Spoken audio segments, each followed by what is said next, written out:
അരുൺ, ഏതായാലും വൈകിട്ട് നടന്ന ദില്ലിയിലെ അയ്യപ്പ സംഗമത്തിൽ ജസ്റ്റിസ് ഇന്ദു മൽഹോത്ര പങ്കെടുത്തില്ല. BJP നേതാക്കളുടെ ഒരു നേതൃത്വമായിരുന്നു ഇന്നത്തെ ദില്ലിയിലെ സംഗമത്തിൽ ഉണ്ടായിരുന്നത്. അതുകൊണ്ട് തന്നെ ഇതൊരു ബദൽ അയ്യപ്പ സംഗമം, ഒരു പ്രതിഷേധ സംഗമം എന്ന് തന്നെ നമുക്ക് വിലയിരുത്താം. ഈ ഒരു ദില്ലി അയ്യപ്പ ക്ഷേത്രത്തിൽ നടന്ന സംഗമത്തിൽ പ്രധാനമായും 3 ആവശ്യങ്ങളൊക്കെ മുന്നോട്ട് വെച്ചായിരുന്നു ഈ സംഗമം നടന്നത്.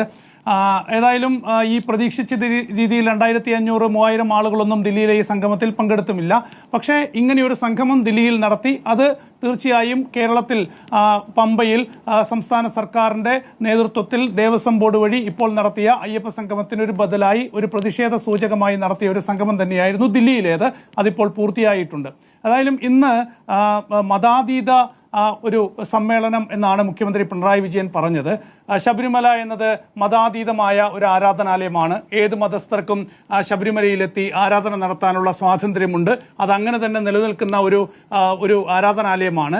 ആ ഒരു സങ്കല്പം, ആ ഒരു ആശയം ഉയർത്തിപ്പിടിച്ചുകൊണ്ട് തന്നെയാണ് ഇന്ന് പമ്പയിൽ ഇങ്ങനെയൊരു സംഗമം നടത്തിയത്. ഏതായാലും ആ സംഗമം വലിയ വിജയമാണ് എന്ന് സർക്കാർ ഇപ്പോൾ അവകാശപ്പെടുന്നുണ്ട്. 4126 പ്രതിനിധികൾ പങ്കെടുത്തു എന്നാണ് ഇപ്പോൾ സർക്കാർ കണക്കുകൾ ചൂണ്ടിക്കാണിച്ചുകൊണ്ട് പറയുന്നത്. പക്ഷേ അത്രയും പേർ പങ്കെടുത്തിട്ടില്ല എന്ന പ്രതിപക്ഷ ആരോപണങ്ങൾ വളരെ ശക്തമായി നിലനിൽക്കുന്നുണ്ട്. ചെയറുകളൊക്കെ തന്നെ കാലിയായി കിടന്നു എന്നുള്ള പ്രതിപക്ഷ ആരോപണങ്ങളുണ്ട്. പക്ഷേ അതൊക്കെ മാറ്റിവെച്ചാൽ ഇങ്ങനെയൊരു സംഗമം നടത്താൻ സംസ്ഥാന സർക്കാരിന് ദേവസ്വം ബോർഡിലൂടെ കഴിഞ്ഞു എന്നത് വളരെ പ്രധാനപ്പെട്ട ഒരു വിഷയമാണ് എന്നാണ് ഞാൻ വിലയിരുത്തുന്നത്. കാരണം ഇങ്ങനെയൊരു സംഗമം നടത്തുമ്പോൾ നമ്മൾ കുറച്ച് വർഷങ്ങൾക്ക് മുൻപുള്ള സാഹചര്യങ്ങൾ കൂടി കാണണം. 2018 സുപ്രീം കോടതി വിധിയുണ്ടായി. യുവതീ പ്രവേശനത്തിന് അനുകൂലമായി സുപ്രീം കോടതിയുടെ 5 അംഗ ഭരണഘടനാ ബെഞ്ചിന്റെ വിധി വന്നു. ആ വിധി നടപ്പാക്കാൻ സംസ്ഥാന സർക്കാർ ഉടൻ തീരുമാനമെടുത്തു. അതിനുള്ള നടപടികൾ തുടങ്ങി. പിന്നീട് സംഘർഷമായിരുന്നു. ആ വിധി നടപ്പാക്കുന്നതിൽ സംസ്ഥാന സർക്കാർ പരാജയപ്പെട്ടു. പിണറായി വിജയൻ സർക്കാർ പരാജയപ്പെട്ടു. പിന്നീട് ആ വിധി നടപ്പാക്കാനുള്ള തീരുമാനം തെറ്റായിപ്പോയി എന്ന് സർക്കാരിനും ഇടതുപക്ഷത്തിനും സമ്മതിക്കേണ്ടി വന്നു. 2019 ലോക്സഭാ തെരഞ്ഞെടുപ്പിൽ അതിന്റെ വലിയ പ്രഹരം ഇടതുപക്ഷത്തിന് ലഭിക്കുകയും ചെയ്തു. അവിടെ നിന്ന് അന്ന് ഉണ്ടായ ഏറ്റവും പ്രധാനപ്പെട്ട ആരോപണം എന്താണ്? ഇടതുപക്ഷം എന്നത്, കമ്മ്യൂണിസ്റ്റ് പാർട്ടികൾ എന്നത് വിശ്വാസത്തിനെതിരാണ്. അതായിരുന്നു പ്രധാനപ്പെട്ട ഏറ്റവും വലിയ ആരോപണം എന്നത്. അപ്പോൾ അത് മറികടന്നുകൊണ്ട് വിശ്വാസികൾക്കൊപ്പമാണ്, വിശ്വാസികളുടെ സ്വാതന്ത്ര്യത്തിനൊപ്പമാണ് ഇടതുപക്ഷ സർക്കാർ, കമ്മ്യൂണിസ്റ്റ് സർക്കാർ എന്ന ഒരു സന്ദേശം നൽകാൻ ഇന്ന് പമ്പയിലെ ഈ ഒരു സംഗമത്തിലൂടെ സർക്കാരിന് കഴിഞ്ഞിട്ടുണ്ട്. ആ ഒരു സന്ദേശം നൽകാൻ വേണ്ടി തന്നെയാണ് ഇങ്ങനെ ഒരു അയ്യപ്പ സംഗമം നടത്തിയതിന്റെ പ്രധാനപ്പെട്ട കാരണം എന്നാണ് ഞാൻ മനസ്സിലാക്കുന്നത്. ശബരിമല വികസനം മറ്റൊരു പ്രധാനപ്പെട്ട വിഷയമാണ്. 1300 കോടി രൂപയുടെ മാസ്റ്റർ പ്ലാൻ, അതുമായി ബന്ധപ്പെട്ട ചർച്ചകളൊക്കെ തന്നെ സമ്മേളനത്തിൽ ഉയർന്നു വന്നിട്ടുണ്ട്. അതിനായി ഒരു 18 അംഗ സമിതി ഈ സമ്മേളനത്തിൽ ഉയർന്നു വന്ന നിർദ്ദേശങ്ങൾ ക്രോഡീകരിച്ചുകൊണ്ട് ഒരു തീരുമാനമെടുക്കാനൊക്കെ തന്നെ രൂപീകരിച്ചിട്ടുണ്ട്. പക്ഷേ അതിനപ്പുറത്ത് ഈ സമ്മേളനം നൽകുന്ന വലിയൊരു രാഷ്ട്രീയ സന്ദേശമുണ്ട്. ആ രാഷ്ട്രീയ സന്ദേശം എന്നത് കേരളത്തിലെ ഇടതുപക്ഷ സർക്കാർ, കമ്മ്യൂണിസ്റ്റ് സർക്കാർ വിശ്വാസികൾക്കെതിരല്ല, വിശ്വാസികൾക്കൊപ്പമാണ് എന്ന വലിയൊരു രാഷ്ട്രീയ സന്ദേശം ഈ സമ്മേളനത്തിലൂടെ നൽകുകയാണ്. മാത്രമല്ല NSSനെ ഈ സമ്മേളനത്തിലേക്ക് കൊണ്ടുവരാൻ ഈ സർക്കാരിന് സാധിച്ചു എന്നത് വളരെ പ്രധാനപ്പെട്ട രാഷ്ട്രീയ നീക്കമാണ്. നമുക്കറിയാം 2018 അന്ന് പിണറായി സർക്കാർ എടുത്തിട്ടുള്ള തീരുമാനത്തെ വളരെ ശക്തമായി എതിർത്തുകൊണ്ട് വിശ്വാസ സംരക്ഷണം എന്ന പേരിൽ കേരളത്തിൽ വലിയ പ്രതിഷേധങ്ങൾക്ക് നേതൃത്വം നൽകിയ, അതിന്റെ മുന്നിൽ നിന്ന സംഘടനയാണ് NSS. ആ NSS അവരുടെ പ്രസിഡന്റിനെ തന്നെ ഈ ഒരു സമ്മേളനത്തിലേക്ക് അയച്ചു എന്നത് വളരെ പ്രധാനപ്പെട്ട ഒരു ഘടകമാണ്. 2 SNDP general secretary Vellappally Natesan ഈ സമ്മേളനത്തിലേക്ക് എത്തുന്നു.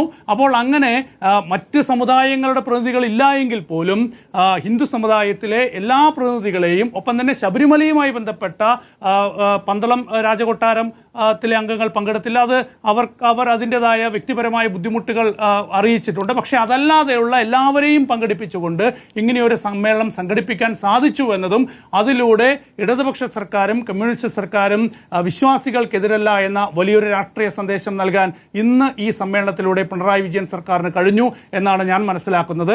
മറ്റൊരു പ്രധാനപ്പെട്ട കാര്യം എന്നത് കോൺഗ്രസ്, പ്രതിപക്ഷം ഇതിനെ ആകെ വിമർശിച്ചു. ഈ ഒരു സമ്മേളനത്തിൽ നിന്ന് പ്രതിപക്ഷ നേതാവ് VD സതീശൻ വിട്ടുനിന്നു. VD സതീശനെ അദ്ദേഹത്തിന്റെ വസതിയിലെത്തി ദേവസ്വം ബോർഡ് പ്രസിഡന്റ് ക്ഷണിച്ചതാണ്. പക്ഷേ തന്നെ ക്ഷണിച്ചില്ല എന്നൊക്കെ അദ്ദേഹം ആക്ഷേപം ഉന്നയിച്ചിരുന്നു. പക്ഷേ അദ്ദേഹം വിട്ടുനിന്നു. ഇതൊരു രാഷ്ട്രീയ സംഗമമാണ്. കുറെ ചോദ്യങ്ങളൊക്കെ തന്നെ പ്രതിപക്ഷം ഉയർത്തിയിട്ടുണ്ട്. പക്ഷേ ഏറ്റവും പ്രധാനപ്പെട്ട കാര്യം, ഇങ്ങനെയൊരു സന്ദേശം നൽകിക്കൊണ്ട് ഈ സമ്മേളനം അവസാനിക്കുമ്പോൾ ശബരിമലയും അയ്യപ്പനും ഒക്കെ തന്നെ ഇനി വരാൻ പോകുന്ന തെരഞ്ഞെടുപ്പിൽ 2026 തെരഞ്ഞെടുപ്പിൽ പ്രധാനപ്പെട്ട രാഷ്ട്രീയ വിഷയമായി കൂടി മാറുകയാണ്. മാത്രമല്ല, ഇന്ന് ഉത്തർപ്രദേശ് മുഖ്യമന്ത്രി യോഗി ആദിത്യനാഥ് ഈ സമ്മേളനത്തെ അഭിനന്ദിച്ചുകൊണ്ട് ആശംസ നൽകിക്കൊണ്ട് ഒരു കത്തുകൂടി ഇന്ന് സംസ്ഥാന സർക്കാരിന് നൽകി. അപ്പോൾ BJP കൂടി പ്രതിരോധത്തിലാക്കുന്ന ഒരു സാഹചര്യമാണ് ഇന്ന് ഈ സംഗമത്തിലൂടെ ഉണ്ടായിരിക്കുന്നത്. BJP അടുത്ത 2 ദിവസത്തിന് ശേഷം ഇനി ഒരു വിശ്വാസ സംഗമം നടത്താൻ പോവുകയാണ്. അപ്പോൾ ആ സംഗമത്തെ പരാജയപ്പെടുത്തുന്ന തരത്തിൽ യോഗി ആദിത്യനാഥിന്റെ ഒരു കത്തുകൂടി ഇപ്പോൾ ഈ സംഗമത്തിലെത്തുന്നു. അപ്പോൾ ഒരു വലിയൊരു രാഷ്ട്രീയ നീക്കം ഇവിടെ സർക്കാർ നടത്തിയിട്ടുണ്ട്.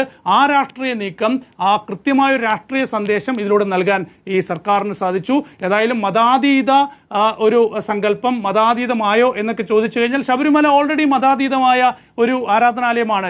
ഗുരുവായൂർ ക്ഷേത്രത്തിൽ യേശുദാസിന് വിലക്കേർപ്പെടുത്തുമ്പോൾ ശബരിമലയിൽ യേശുദാസിന്റെ ഹരിവരാസനം കേട്ടുകൊണ്ടാണ് ശബരിമല നട അടയ്ക്കുന്നത്. അപ്പോൾ അത് അങ്ങനെ തന്നെ നിലനിൽക്കുന്ന ഒരു സംസ്കാരം, ഒരു സാംസ്കാരിക പാരമ്പര്യം നിലനിർത്തുന്ന ഒരു ആരാധനാലയമാണ്. അപ്പോൾ അത് ഉയർത്തിപ്പിടിച്ചുകൊണ്ട് തന്നെ ഇങ്ങനെയൊരു സംഗമം പമ്പയിൽ നടത്തി അത് വിജയിപ്പിച്ചെടുക്കാനും അതിലൂടെ ഒരു വലിയൊരു രാഷ്ട്രീയ സന്ദേശം നൽകാനും ഈ സർക്കാരിന് കഴിഞ്ഞു എന്നാണ് ഞാൻ മനസ്സിലാക്കുന്നത്.